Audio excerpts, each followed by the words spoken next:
I'm Lerato Shabalala. I edit True Love magazine. I went into the industry 19 and very happy to work, and promptly got fired because it wasn't the right fit between me and that magazine, and I was jobless for a year.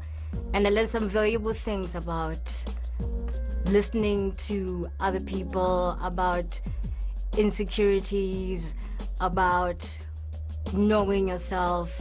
And over that year of just complete sadness and all of that, I also got to grow a lot as a person.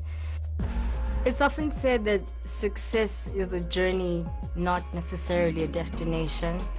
And it's something I believe in, because success is a very relative concept. We always think, oh man, I know what I've made when I have a penthouse, when I have a Bentley, or whatever the case may be. But I think what we've realized is that you can get those things and still not be happy. My feeling is that success is about being happy. I'm happy with what I've got right now, because I believe go with where life takes you. Success to me is waking up every day and doing the best you can. Wow, that was beautiful. That was, no, Lerato spoke to me there. Everything she said about success is exactly what I have come to understand. And it took me to get to 30 to understand that success is happiness and being at peace internally. Yeah. And understanding the world that you're living in. No, exactly. You know? And I think that's what most women or most people in this world do have a problem with. You know, Yeah. they do feel that success is about having all the money, having the big car, having. But that's what we taught from growing up. Our parents take us to schools to educate us to get successful in the monetary term. Yeah. In terms of getting financial stability, which is okay. Yes. But I think in the journey of chasing that, you lose the other part that no one tells you about. Yeah. The part of actually being a woman inside and being happy inside and being happy with yourself. That's so true. And I think a lot of people aren't happy with themselves in that, which is a very important thing for women especially, you know. Yeah. We're all shaped differently, we all come from different backgrounds, we're all brought up differently. Yeah. But it doesn't make us different. We're still women at the end of the day, you know what I mean? And I personally feel that I don't chase money. You know, for me, it's not about the money. For me, it's not about living in big houses. It's not about any of those things. It's exactly what Lerato said. Success is happiness. Yeah. You know, when you are happy with what you are doing, you are finally successful. And I think success is also finding yourself. Yes. Because let me tell you a journey about me. When I was younger, I mean, I grew up with my mother, a beauty queen in the house. So I used to look at her and I thought that was the epitome of success and life. A beautiful woman, successful, poised, winning pageants, and I thought that my mother's success was actually meant for me as well. So then I started mimicking my mom. Yeah. I entered pageants from teen. My biggest pageant was at 18, Miss LMB. I happened to win it, and I thought I had arrived. I won. I'm like living to my mom's pedestal. You know, this is it. Yeah. And then I started entering other pageants because of greed. I wanted to now just prove a point, like, yeah, I got this like my mama does. Yeah. And then I started losing. I was not winning. And I didn't even know who I was as a person. Until 21, I entered this pageant just for the car. I didn't win that car. I came second in that pageant. And that's when I went into, I had a breakdown. I cried at home for a month. Because I thought, oh my gosh, I was supposed to win. And then I actually realized, my mom said, you've been doing pageants. Find out who Nontle is. Find yourself. Maybe this is not your journey. Yeah. Just because it was mine doesn't mean it's yours. You know what I mean? Yeah. And I prayed. I actually went and I said, that was the first time I actually went back to God properly. At 21, I went on my knees in this place I was living. And I said, God, help me. Where do I fit in? Because I thought success is what my mother and my father is. Yeah. Now, if I'm not succeeding in these things, what's my success story?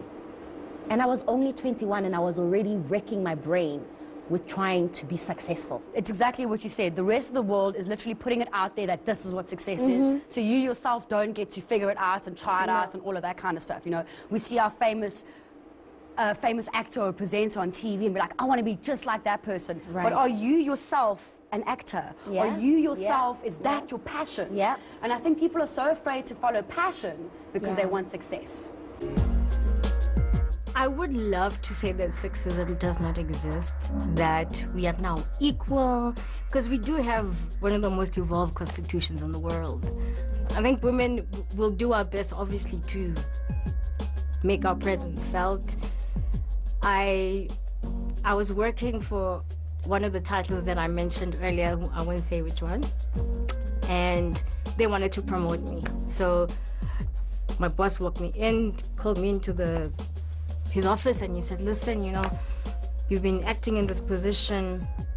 I want you to do this job. I was like, oh, wow, thanks. I'm so grateful. And he said to me, but please don't go falling pregnant. I know that's what you do when you're happy, you women, you fall pregnant. Obviously, I was like, what? Did he just say that? And you're not allowed to say that. You could take your employees to the CCMA, but what he was saying was that I'm going to give you this job, don't mess it up by being pregnant.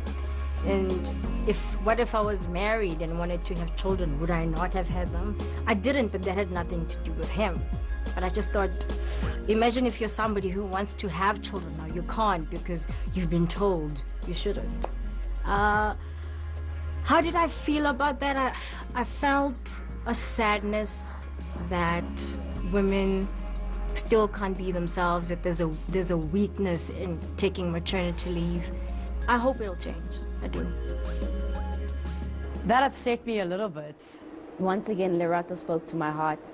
And you're a mom. You're now a mother. I'm a mother now, and I understand everything she just spoke about, because through the career journey, you know, when you're young, yes, I got into Channel O after I prayed, after the pageants didn't work out, and I realized my passion was to communicate and to use TV as a medium to engage people and to make people smile, because that was what I actually really liked about television.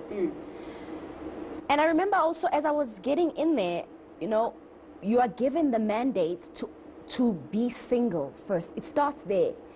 The management tells you must be single because of your job.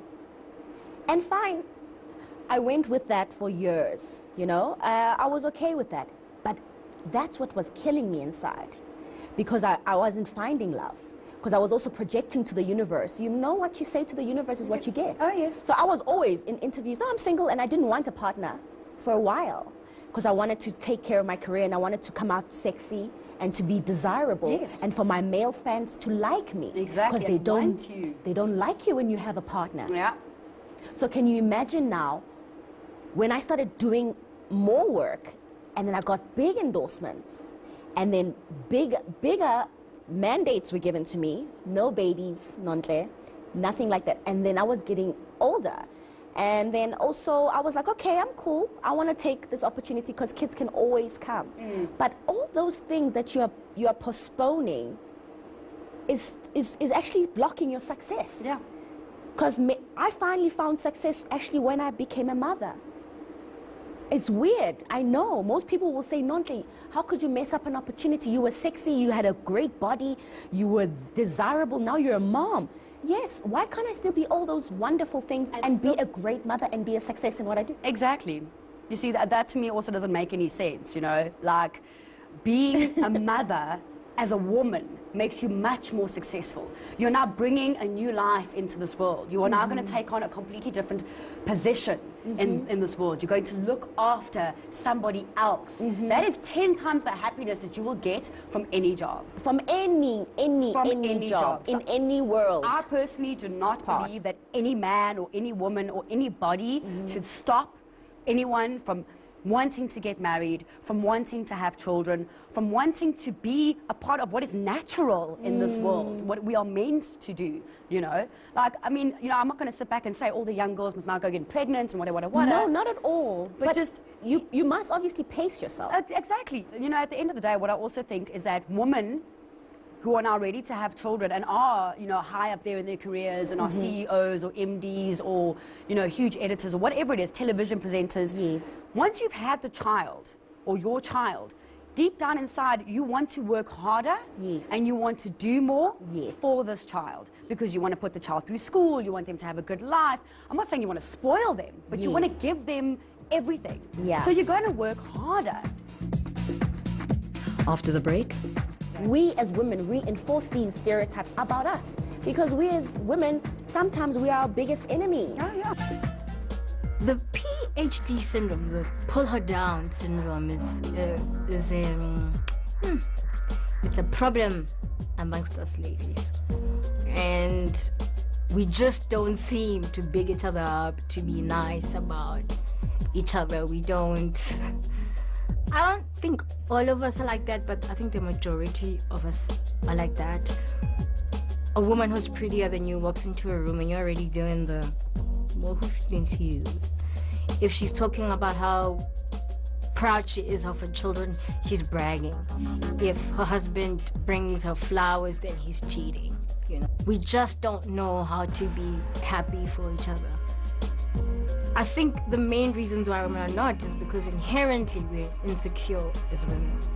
I'm 33 and I've learned there's always somebody who's going to be younger than me, cuter than me, smarter than me. But hell, I'm the best me there's ever going to be. There's one of me.